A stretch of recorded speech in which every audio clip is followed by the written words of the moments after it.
Beauty and the Beast.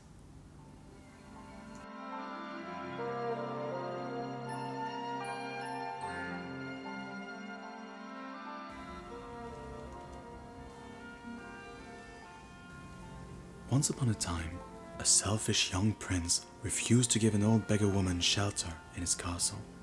But the old woman was really an enchantress in disguise.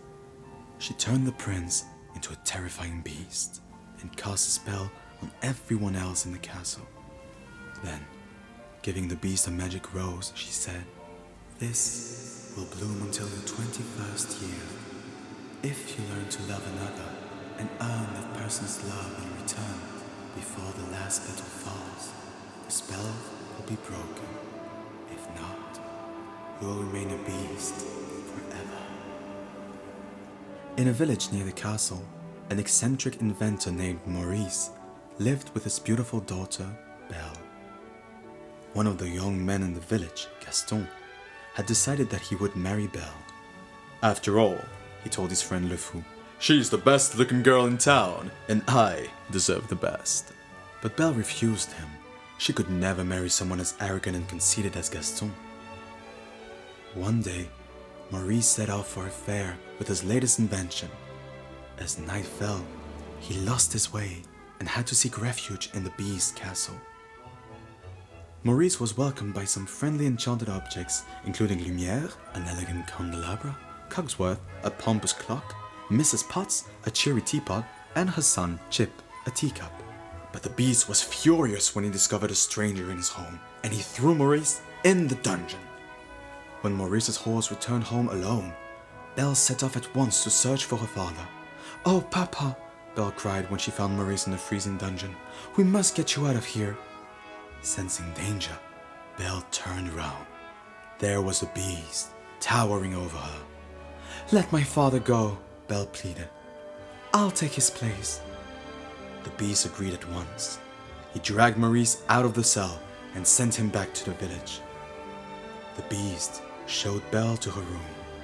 "You can go anywhere in the castle," he told her, "except the west wing. That is forbidden." Poor Belle was so miserable.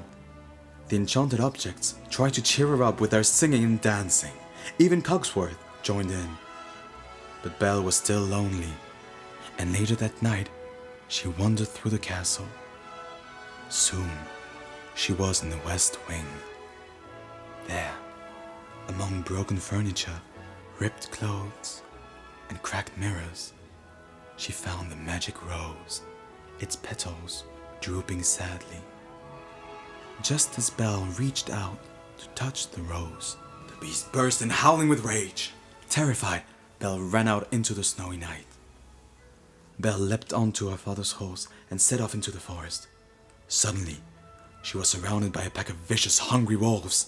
Just as the wolves closed in for the kill, the beast appeared. Fighting bravely, he drove the wolves away, but then he sank to the ground in pain. Back at the castle, Belle tended the beast's wounds. He seemed different now, and she was no longer frightened of him. Meanwhile, at the village tavern, Gaston was still brooding over Belle. Suddenly, the door burst open and Maurice raced in. "Help!" he cried. "Belle's being held prisoner by a monstrous beast!" The men in the tavern burst out laughing. They thought Maurice was mad, but Gaston smiled to himself. He had thought of a way to make Belle marry him. As the days passed, Belle and the beast spent more and more time together. The enchanted objects were delighted. They were certain that Belle would fall in love with their master and break the spell. But time was running out. Each day, a few more petals fell from the magic rose. One evening, the beast and Belle sat together on the terrace. "Are you happy here, Belle?" asked the beast. "Yes," replied Belle. "I just wish I could see my father again." "You can," said the beast, giving Belle a magic mirror. "This will show you whatever you wish."